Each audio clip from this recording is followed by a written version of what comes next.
अचानक महाकुंभ में लाखों नागा साधु कहां से आते हैं?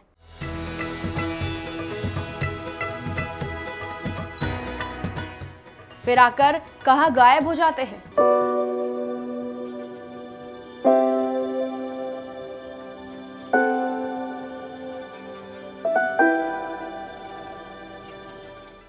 क्यों महाकुंभ में नागा साधु ही करते हैं पहले स्नान? क्यों आम लोग नहीं लगाते पहली डुबकी? क्यों नागा साधु को युद्ध कला में निपुण माना गया है? आखिर क्या है नागा बाबा के जीवन के रहस्य? चलिए आज यही सब सवालों के जवाब जानते हैं। इस वीडियो को एंड तक जरूर देखें। आस्था का महापर्व यानी कि महाकुंभ। कुंभ का असली अर्थ होता है कलश यानी घड़ा। इस बार 13 जनवरी 2025 से 26 फरवरी 2025 तक प्रयागराज में लगने जा रहा है, जिसकी तैयारी को लेकर योगी सरकार काफी सख्त नजर आ रही है। सरकार का पूरा प्रयास इस आयोजन को भव्य से और यादगार बनाना है। इस बार करोड़ों लोग महाकुंभ में आस्था की डुबकी लगाने वाले हैं, लेकिन जो सबसे ज्यादा आकर्षण का केंद्र है वो है नागा साधु। दोस्तों, नागा साधु को लेकर लोगों के बीच काफी सवाल और उनके बारे में जानने की जिज्ञासा रहती है। कोई उनके विशेष वेशभूषा देखकर या उनके रहन सहन और जीवन के बारे में जानने को लेकर हमेशा उत्सुक रहते हैं। ऐसे में आज हम आपको नागा साधु के जीवन से जुड़े कुछ ऐसे रहस्यों से पर्दा उठाएंगे जिसको सुन आप भी हैरान रह जाएंगे। चलिए जानते हैं कि आखिर ये नागा साधु होते कौन हैं और कुंभ मेले से इनका क्या रिलेशन है और मेले के बाद वो कहाँ चले जाते हैं। नमस्कार, मैं नंदनी गुरुंग, आप देख रहे हैं द कर्मा। नागा साधु को आपने अक्सर देखा होगा कि वे लोग अपने शरीर पर राख लगाए रहते हैं। आकाश की ओर बढ़ती जटाएं नागा साधु को और अनोखा बनाती है। जब इनका समूह मेले में निकलता है तो उनका ये अद्भुत रूप देखकर हर कोई दंग रह जाता है। नागा साधु को सनातन धर्म का साधक माना जाता है। नागा साधुओं का जीवन तप, साधना और मोक्ष की प्राप्ति के लिए ही समर्पित है। नागा साधुओं का संबंध शैव परंपरा की स्थापना से माना जाता है। नागा साधु आजीवन निवस्त्र रहते हैं। नागा साधुओं को रात और दिन मिलाकर केवल एक ही समय भोजन करना पड़ता है। इनका मानना है कि शरीर का कोई मोल नहीं है, इसीलिए इसकी चिंता करना व्यर्थ है। ठंड हो या गर्म, बरसात हो या धूप, ये हर मौसम में बिना कपड़ों के ही रहते हैं। इनके बारे में कहा जाता है कि इनका दिया आशीर्वाद कभी भी व्यर्थ नहीं जाता, इसलिए लोग हमेशा यही कोशिश करते हैं कि इन्हें खुश रखा जाए। नागा साधु हमेशा गले और हाथों में रुद्राक्ष धारण करते हैं। नागा साधु के जीवन को समझना हर किसी की बात नहीं है। नागा साधुओं को अखाड़े के नाम से भी जाना जाता है। नागा साधु आम लोगों से दूर, शांत और एकांत जगह पर रहते हैं। कुंभ के दौरान ही वे सार्वजनिक स्थानों पर दिखते हैं। नागा साधु आम इंसानों की तरह सोने के लिए बिस्तर का इस्तेमाल नहीं करते, सिर्फ जमीन पर ही सोते हैं। नागा साधु बनना भी हर किसी की बात नहीं है। नागा साधु बनने के लिए कठिन परीक्षाओं से गुजरना पड़ता है और अपने वासनाओं और इच्छाओं पर भी काबू करना पड़ता है। नागा साधु बनने के लिए सबसे पहले ब्रह्मचर्य की परीक्षा पास करनी होती है। ये परीक्षा 6 महीने से लेकर 1 साल तक की होती है।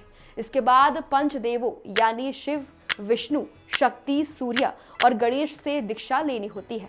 इसके बाद साधक को सांसारिक जीवन का त्याग करना होता है और स्वयं का भी पिंडदान करना होता है। इसके बाद नागा साधु बनने के लिए कई तरह की कठिन परीक्षाओं से गुजरना होता है, जैसा कि आपको मैंने पहले ही बताया। आपको ये जानकर हैरानी होगी कि प्राचीन काल में भी नागा साधुओं ने मंदिरों और धर्मस्थलों की रक्षा करने में अपनी अहम भूमिका निभाई थी। नागा साधुओं की परंपरा की स्थापना आदिगुरु शंकराचार्य ने की थी। आदिगुरु शंकराचार्य ने ही सनातन धर्म की रक्षा के लिए नागा साधुओं को शास्त्रों के साथ साथ शस्त्र चलाने की शिक्षा भी दी थी। नागा साधुओं को धर्म रक्षक भी कहा जाता है। नागा साधुओं ने मुगलों और अंग्रेजों के खिलाफ भी कई लड़ाइयां लड़ी थी। नागा साधुओं ने मुस्लिम इलाके में भी आम हिंदुओं के लिए शिव भक्ति को जीवित रखा। नागा साधुओं को योद्धा की तरह तैयार भी किया जाता था। इन्हें तलवार, त्रिशूल, गदा, तीर, धनुष और शस्त्र विद्या से तैयार किया जाता था। नागा साधुओं का अस्त्र धारण करना उनके भौतिक सुखों के मोह को त्यागने का संकेत है। इतना ही नहीं, नागा साधुओं ने अहमद शाह अब्दाली से युद्ध भी की थी और ये युद्ध इतना भयंकर था कि इस युद्ध में करीब 2000 नागा साधु वीरगति को प्राप्त हुए थे। लेकिन उन्होंने दुश्मन की सेना को भी 4 कदम आगे बढ़ने नहीं दिया। नागा साधु अपनी युद्ध कला और तलवारबाजी का प्रदर्शन करते हैं, इसलिए नागा साधु को भारतीय धर्म और संस्कृति का एक अनोखा हिस्सा माना जाता है। इनकी उत्पत्ति और इतिहास भारत की प्राचीन धार्मिक परंपराओं के गहराई से जुड़ा हुआ है, जो आज भी अखाड़े और कुंभ के माध्यम से जीवित है। नागा साधुओं के पास ध्यान और औषधिक शक्तियां होती है। इनके अलावा ये कई और तरह की शक्तियां भी हासिल करते हैं। नागा साधु के ध्यान और मनोमनी शक्ति बहुत विकसित होती है। वे अपनी मन स्थिति को नियंत्रित कर सकते हैं और आंतरिक ज्ञान हासिल करते हैं। नागा साधुओं को औषधिक शक्ति का अच्छा ज्ञान होता है। वे प्राकृतिक औषधियों और जड़ी बूटियों का उपयोग कर अपने उपचार के लिए इस्तेमाल करते हैं।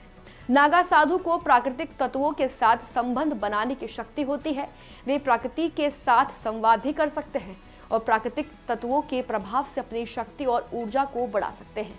नागा साधु अपनी साधना में इतने व्यस्त होते हैं कि वे समाज से दूरी बनाए रखते हैं। उनका उद्देश्य केवल आत्मज्ञान और मोक्ष की प्राप्ति होती है। सार्वजनिक रूप से वे केवल विशेष अवसरों में, जैसे कि कुंभ मेले में ही प्रकट होते हैं। नागा साधु शिव भक्त होते हैं और उनके लिए कुंभ मेला एक विशेष अवसर होता है। कुंभ मेले में विभिन्न अखाड़ों के नागा बाबा एक दूसरे से मिलने आते हैं, विचारों को आदान प्रदान करते हैं और अपना सामाजिक बंधन मजबूत करते हैं। कुंभ मेले के दौरान नागा साधु को अपनी परंपरा, ज्ञान और साधना का प्रदर्शन करने का अवसर मिलता है। नागा बाबा इस खास अवसर पर 12 साल के बाद स्नान कर अपने तप और साधना को सिद्ध करते हैं। नागा साधु गंगा, यमुना और सरस्वती के मिलन संगम में स्नान कर अपनी साधना को और ऊर्जावान बनाते हैं। महाकुंभ में नागा साधु सबसे पहले पवित्र नदियों में शाही स्नान करते हैं, क्योंकि नागा साधुओं को आध्यात्मिक शक्तियों का प्रतीक माना जाता है। कुंभ मेले में लोगों को नागा साधुओं का आशीर्वाद भी पाने का मौका मिलता है।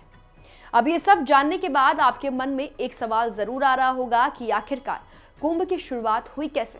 ऐसे में आपको बता दें, इसका इतिहास समुद्र मंथन के आदिकाल से जुड़ा है। कहा जाता है कि जब समुद्र मंथन के दौरान 14 प्रकार के रत्न उत्पन्न हुए थे, तो उस मंथन में अमृत भी निकला था, जिसके बंटवारे के लिए देवताओं और दैत्यों के बीच महायुद्ध छिड़ गया। अमृत कुंभ के लिए स्वर्ग में 12 दिन तक दैत्यों और देवताओं के बीच युद्ध चला।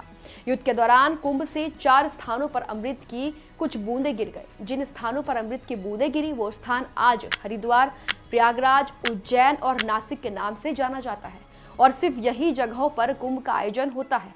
आपको बता दें, कुंभ मेले 4 प्रकार के होते हैं। माघ कुंभ मेला, जो हर साल प्रयागराज में आयोजित होता है।